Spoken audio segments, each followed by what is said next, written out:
గత నెల రోజులుగా ఇంటర్నెట్లో ఎక్కువగా వినిపించే పేరు Jeffrey Epstein. Jeffrey Epstein. Jeffrey Epstein చనిపోయి 7 ఏళ్ళు అవుతుంది. కానీ ఇప్పటికీ ప్రపంచమంతా ఎప్స్టీన్ చేసిన దారుణాలని మర్చిపోలేకపోతుంది. If you all each had one word or sentence, how would you describe Jeffrey Epstein? A master manipulator. Charismatic monster. A master manipulator. Very cruel. And that's why it was so terrifying. Jeffrey Epstein ఒక master manipulator.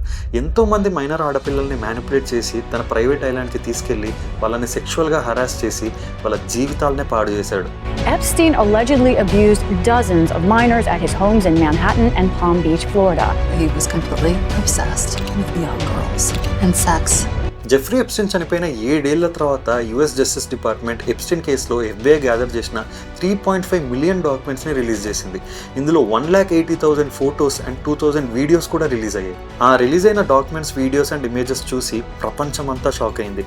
Jeffrey Epstein just sex trafficking మాత్రమే కాదు, ఇంకా చాలా దారుణాలు చేశాడని ఈ documents and videos చెప్తున్నాయి. This case was one of the worst failures of the criminal justice system. There was no way that anybody could look at this and think this was okay. And ఈ స్కాండల్లో just Jeffrey Epstein మాత్రమే కాదు, ఇంకా చాలా మంది celebrities, presidents, princes and billionaires కూడా involve అయి ఉన్నారని ఈ ఇమేజెస్ చెప్తున్నాయి.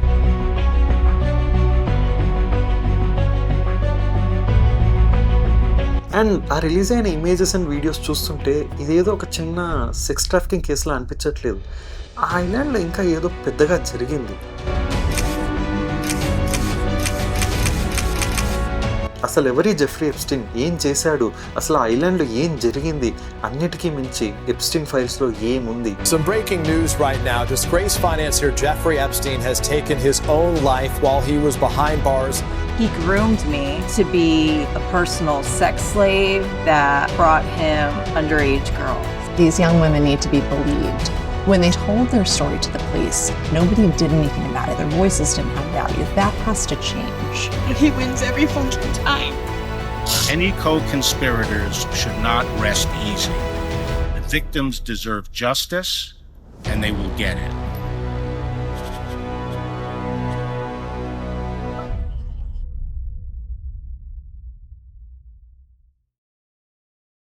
ఎప్స్టీన్ ఐలాండ్లో జరిగే దారుణాలన్నీ ఎన్నో ఏళ్లుగా సీక్రెట్గానే ఉండేవి. కానీ 2005లో ఒక చిన్న పోలీస్ కంప్లైంట్ వల్ల ఈ మొత్తం సెక్స్ ట్రాఫికింగ్ స్కాండల్ బయటపడింది.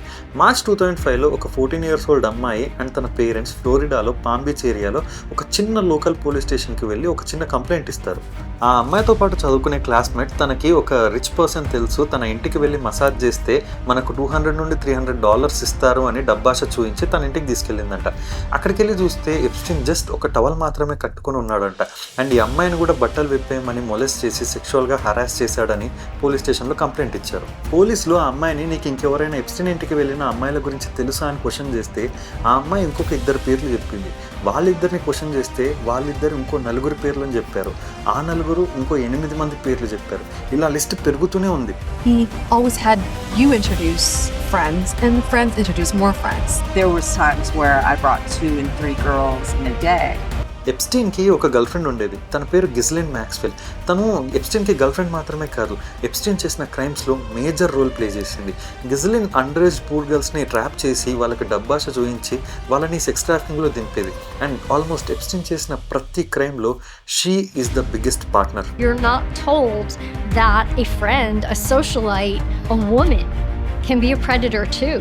కొద్ది రోజుల్లోనే పామ్ బీచ్ పోలీసులు 35 విక్టిమ్స్ని ఇంట్రాగేట్ చేశారు. అండ్ ఇంకా చాలా మంది విక్టిమ్స్ని ఐడెంటిఫై చేస్తూ ఉన్నారు. అండ్ ప్రతి ఒక్కరిది ఒకటే స్టోరీ. మసాజ్ చేస్తే డబ్బులు ఇస్తామని చెప్పి తీసుకెళ్ళి సెక్షువల్గా హరాస్ చేసేవారు. She led me up the staircase and we made a right into Jeffrey's room and Jeffrey laying naked on the massage table. ఇందులో ఇన్వాల్వ్ అయిన అమ్మాయిలందరికీ జస్ట్ 12 to 17 years మాత్రమే ఉండేది. ఆల్మోస్ట్ అందరూ పూర్ ఫ్యామిలీస్ నుండే ఉండేవారు. అండ్ చాలా మంది ఆర్ఫన్స్ కూడా ఉండేవారు. సో వాళ్ళకి ఏం చేయాలో, ఎవరికి చెప్పుకోవాలో కూడా తెలిసేది కాదు. ప్రతి అమ్మాయి ఇంకొక కొత్త అమ్మాయిని తీసుకొస్తే తనకు ఎక్స్ట్రా మనీ ఇచ్చేవారు. దీనివల్ల ప్రతి ఒక్కరు ఇంకొక కొత్త అమ్మాయిని తీసుకురావడం స్టార్ట్ చేశారు. ఒక ప్రాపర్ చైన్ సిస్టంలో ఈ స్కాండల్ని రన్ చేసేవారు. మే 2006లో పామ్ బీచ్ పోలీసులు ఎప్స్టీన్కి అగేన్స్ట్గా కంప్లీట్ కేసుని బిల్డ్ చేశారు. ఈ కేసు ఎంత స్ట్రాంగ్గా ఉందంటే జూలై 2006లో FBI కూడా ఇన్వాల్వ్ అయ్యి ఇన్వెస్టిగేషన్ స్టార్ట్ చేసింది on the name of operation leap year. FBI ఎప్స్టీన్కి అగేన్స్ట్గా మొత్తం 53 పేజెస్ రిపోర్ట్ని తయారు చేసింది. ఫ్లోరిడా నుండి న్యూయార్క్, న్యూ మెక్సికో వరకు చాలా మంది విక్టిమ్స్ని ఫైండ్ అవుట్ చేసి వాళ్ళ స్టేట్మెంట్స్ని తీసుకొని ఎప్స్టీన్ పైన ఇంటర్నేషనల్ సెక్స్ ట్రాఫికింగ్ ఛార్జెస్ని ఫైల్ చేశారు. 36 మైనర్ విక్టిమ్స్ అండ్ కొన్ని వందల విట్నెసెస్ అందరినీ FBI ఇంట్రాగేట్ చేసి ఎప్స్టీన్ పైన హెవీ ఛార్జెస్ని ఫైల్ చేసింది. ఇంత పెద్ద క్రైమ్ చేస్తే ఎవరినైనా లైఫ్ టైం జైల్లో వేస్తారు కదా, కానీ ఎప్స్టీన్ కేసులో అలా జరగలేదు. ఏదో ఒక సీక్రెట్ డీల్ జరిగింది అథారిటీస్ అండ్ ఎప్స్టీన్ మధ్యలో. ఒక 2 చిన్న ప్రాస్టిట్యూషన్ కేసెస్ని ఒప్పుకుంటే మిగతా అన్ని ఛార్జెస్ పైన ఇమ్యూనిటీ వచ్చేలా ఏదో ఒక సీక్రెట్ డీల్ జరిగింది. Somehow his lawyers had worked out a deal with the U.S. Attorney's Office. It was more evidence of the fact he was powerful and he could fix whatever thing came up. Shocking విషయం ఏంటంటే ఈ స్కాండల్లో జరిగిన crimes అన్ని ఎవరికీ తెలియకుండా ఉండేలా ఆ డీల్ని seal చేశారు. ఈ క్రైమ్లో ఇన్వాల్వ్ అయిన విక్టిమ్స్ కూడా వాళ్ళు ఎంత పెద్ద స్కాండల్లో ఇరుక్కున్నారని తెలియదు పాపం. సో 30th June 2008 ఎప్స్టీన్ కోర్టుకి వెళ్ళి డీల్ ప్రకారం 2 క్రైమ్స్ ఒప్పుకున్నాడు. అండ్ కోర్ట్ తనకి జస్ట్ 18 months సెంటెన్స్ మాత్రమే వేసింది. Just 18 months. అండ్ ఆ 18 months కూడా ఎప్స్టీన్ మార్నింగ్ పూట తన ఆఫీస్కి వెళ్ళి జస్ట్ నైట్ పడుకోవడానికి మాత్రమే జైలుకి వచ్చేవాడు. అండ్ ఆ జైలు కూడా చాలా లగ్జరియస్గా ఉండేది. అండ్ తనకి వేసిన 18 months కంప్లీట్ అయ్యే లోపే 5 months ముందే తనని రిలీజ్ చేసేసారు. ఎప్స్టీన్ రిలీజ్ అయ్యాక చాలా లగ్జరియస్ లైఫ్ని లీడ్ చేశాడు. తన ప్రైవేట్ జెట్లో తిరగడం, తన ప్రైవేట్ ఐలాండ్లో పార్టీస్ చేసుకోవడం అండ్ చాలా పవర్ఫుల్ పీపుల్ని కలవడం స్టార్ట్ చేశాడు. మన స్టోరీలో విలన్ తప్పించుకొని హ్యాపీగా బతికేస్తున్నాడు అండ్ అందరూ ఎప్స్టీన్ని మర్చిపోయారు. But there is one journalist, తన పేరు జూలీ నైట్ బ్రౌన్. 2009లో ఎప్స్టీన్ రిలీజ్ అయిన తర్వాత జూలీ ఈ కేసుని చాలా క్లోజ్గా ఇన్వెస్టిగేట్ చేయడం స్టార్ట్ చేసింది. అండ్ చాలా ఇయర్స్ ఆఫ్ ఇన్వెస్టిగేషన్ తర్వాత జూలీ November 2018 తన రిపోర్ట్ని పబ్లిష్ చేసింది. ఎప్స్టీన్ ఎలా అమ్మాయిల్ని ట్రాప్ చేసేవాడు, ఎలా సెక్షువల్గా హెరాస్ చేసేవాడు, సిస్టమ్ ఎలా ఎప్స్టీన్ని కాపాడుతూ వస్తుంది, ఇలా ప్రతి ఒక్కటి తన రిపోర్ట్లో మెన్షన్ చేసింది. అండ్ జూలీ ఆల్మోస్ట్ 80 విక్టిమ్స్ని ఇంటర్వ్యూ చేసి అందులో కొంతమంది అమ్మాయిల స్టేట్మెంట్ని రికార్డ్ చేసి పబ్లిక్లో రిలీజ్ చేసింది. I was 16 years old. I was 16. 17, 14 years old. This is me. This was me. This is me. When I met Jeffrey Epstein. This is me. When I met Jeffrey Epstein. ఈసారి evidences చాలా క్లియర్గా ఉన్నాయి. So July 2019 ఎప్స్టీన్ని మళ్ళీ arrest చేశారు. ఈసారి డైరెక్ట్గా sex trafficking ఛార్జెస్ని file చేసి 45 years ఇంప్రిజన్మెంట్ని వేశారు. ఇది జరిగిన 1 month లోపే 10th August 2019 ఎప్స్టీన్ జైల్లో సూసైడ్ చేసుకొని చనిపోయాడు. The disgraced financier Jeffrey Epstein is dead. Epstein took his own life while he was behind bars facing charges of sex trafficking. Epstein death పైన చాలా మందికి చాలా అనుమానాలు ఉన్నాయి. ఎందుకంటే ఎప్స్టీన్ చనిపోయినప్పుడు తన సెల్లో ఒంటరిగా ఉన్నాడు అండ్ ఆ టైంలో కెమెరాస్ కూడా ఏమీ రికార్డ్ చేయలేదు, ఏదో టెక్నికల్ గ్లిచ్ అని చెప్పారు. So what ever it is, Epstein అయితే చనిపోయాడు. సో ఇప్పుడు ఈ యాక్చువల్ సెక్స్ ట్రాఫికింగ్ క్రైమ్లో ఎవరెవరు ఇన్వాల్వ్ అయి ఉన్నారో అనేది తెలుసుకోవడం FBIకి చాలా కష్టమైపోయింది. ఒకవేళ ఎప్స్టీన్ బతికే ఉంటే తనని ఇంట్రాగేట్ చేసి అందరి పేర్లు బయటికి తీసుకొచ్చేవారు. మేబీ అందుకే ఎప్స్టీన్ని చంపేసి ఉంటారని చాలా మంది అనుకుంటున్నారు. సో ఇప్పుడు FBIకి ఎప్స్టీన్ సెక్స్ ట్రాఫికింగ్ చేశాడు అన్నంత వరకే తెలుసు. But who are the customers? Epstein customers ఎవరు? ఎవరికి సప్లై చేసేవాడు అమ్మాయిల్ని? ఈ డీటెయిల్స్ అనేది తెలుసుకోవడానికి FBI ఎప్స్టీన్కి సంబంధించిన న్యూయార్క్ మ్యాన్హాటన్ హౌస్ అండ్ తన ప్రైవేట్ ఎప్స్టీన్ ఐలాండ్ని రైడ్ చేశారు. This is a complete description of the residence desired to be searched, including the curtilage attached thereof. They opened the doors and went up the winding staircase into his ornate and bizarre world. Pictures of young kids, half naked, nudes everywhere. One of the police officers who saw it said that it was just really weird. అక్కడ వాళ్ళకి దొరికిన evidences, hard drives, CDs, photographs, videographs అన్నీ gather చేశారు. And ఆ island మొత్తం ప్రతి చోట, హాల్లో, బెడ్రూమ్లో, బాత్రూంలో ప్రతి చోట సీక్రెట్ కెమెరాస్ ఉన్నాయంట. అండ్ అక్కడ ఒక మీడియా రూమ్ ఉందంట. ఆ మీడియా రూమ్లో ఆ ఐలాండ్లో ఉన్న ప్రతి bedroom and bathroom visuals play అవుతూ ఉన్నాయంట. Monitoring everything more. Toilet, toilet, bed, bed, toilet, bed. I am never going to use the restroom here. ఇప్పుడు ఆ ఐలాండ్లో ఏం జరిగింది, ఆ ఐలాండ్కి ఎవరెవరు వచ్చేవారు, వచ్చి ఏం చేసేవారు, ఇలా ప్రతి డీటెయిల్ FBI దగ్గర ఉంది. కానీ వాటిని బయట పెట్టలేదు అండ్ ఎవరి మీద యాక్షన్ కూడా తీసుకోలేదు. అందుకని ప్రజలు ప్రొటెస్ట్ చేయడం స్టార్ట్ చేశారు. అసలు మీకు ఆ ఐలాండ్లో ఏం దొరికింది, ఏం చూశారు, అవన్నీ పబ్లిక్లో రిలీజ్ చేయండి అని ప్రొటెస్ట్ చేయడం స్టార్ట్ చేశారు. లాస్ట్కి ఎప్స్టీన్ చనిపోయిన 7 ఏళ్ల తర్వాత 30th June 2026 US justice department FBI gather చేసిన 3.5 million డాక్యుమెంట్స్ని రిలీజ్ చేసింది. అండ్ ఇందులో 1,80,000 ఇమేజెస్ అండ్ 2,000 వీడియోస్ కూడా రిలీజ్ అయ్యాయి. అండ్ ఆ రిలీజ్ అయిన ఇమేజెస్ అండ్ వీడియోస్ చూశాక ఇదేదో ఒక చిన్న సెక్స్ ట్రాఫికింగ్ కేసులా అనిపించట్లేదు. ఆ ఐలాండ్లో ఇంకా పెద్దగా ఏదో జరిగింది. ఆ ఐలాండ్లో ఎప్స్టీన్ చాలా పార్టీస్ని ఆర్గనైజ్ చేసేవాడు అండ్ ఆ పార్టీస్కి చాలా మంది సెలబ్రిటీస్ అండ్ బిలియనర్స్ వచ్చేవారు. అందులో bill Clinton, Michael Jackson, Britain prince Andrew, Trump, Elon Musk, అంతెందుకు మన సైంటిస్ట్ స్టీఫెన్ హాకింగ్ కూడా ఉన్నాడు. వీళ్ళందరూ ఈ సెక్స్ ట్రాఫికింగ్లో ఇన్వాల్వ్ అయి ఉన్నారని చెప్పలేం, ఎందుకంటే there is no direct proof. But ఒక్క పర్సన్ మాత్రం ఇన్వాల్వ్ అయ్యాడని చెప్పడానికి there is a direct proof.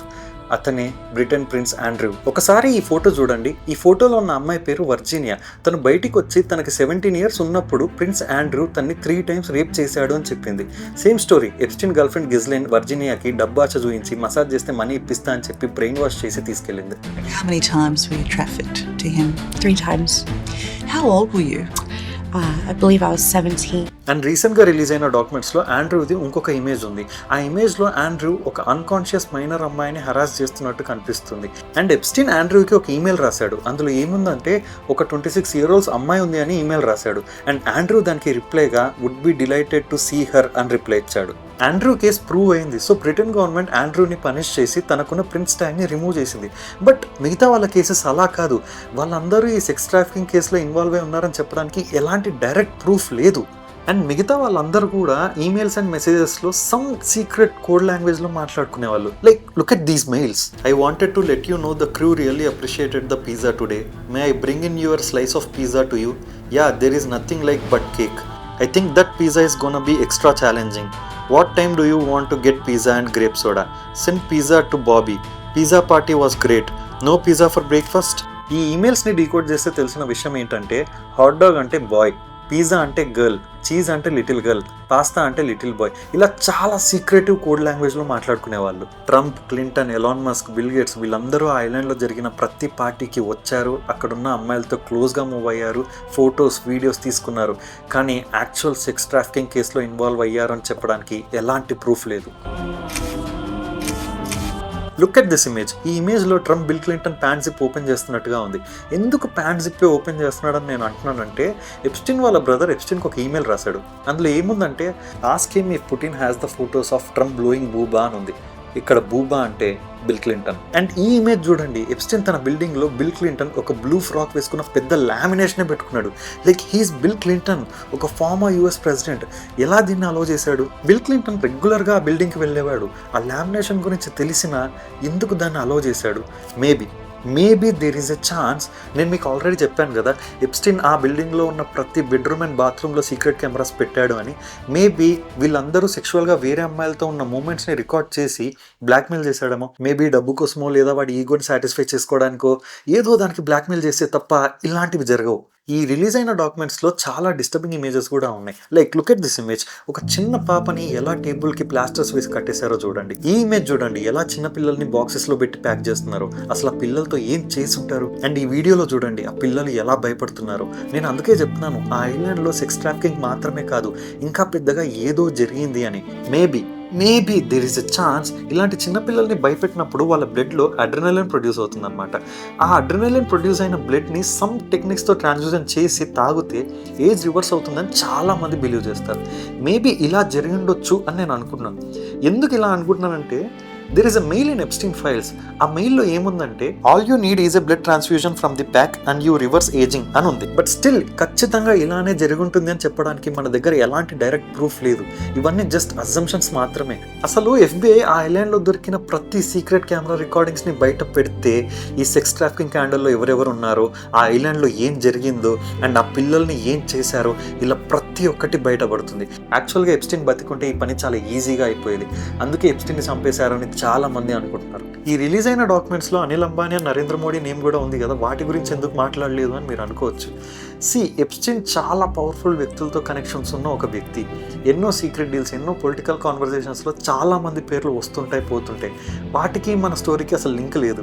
ఎక్కడ మన సెక్స్ ట్రాఫికింగ్ టాపిక్లో నుండి డైవర్ట్ అవుతామో అని నేను ఆ టాపిక్స్ గురించి మాట్లాడలేదు. నరేంద్ర మోడీకి, అనిల్ అంబానీకి మన సెక్స్ ట్రాఫికింగ్ స్టోరీకి అసలు లింక్ లేదు. అందుకే నేను వాటి గురించి మాట్లాడలేదు. అండ్ నాకు డిస్టర్బింగ్గా అనిపించిన ఇమేజెస్ అండ్ మీరు కొన్ని చూడాల్సిన ఇమేజెస్ కొన్ని ఉన్నాయి. వాటిని లాస్ట్లో స్క్రోల్ చేస్తాను, చూడండి.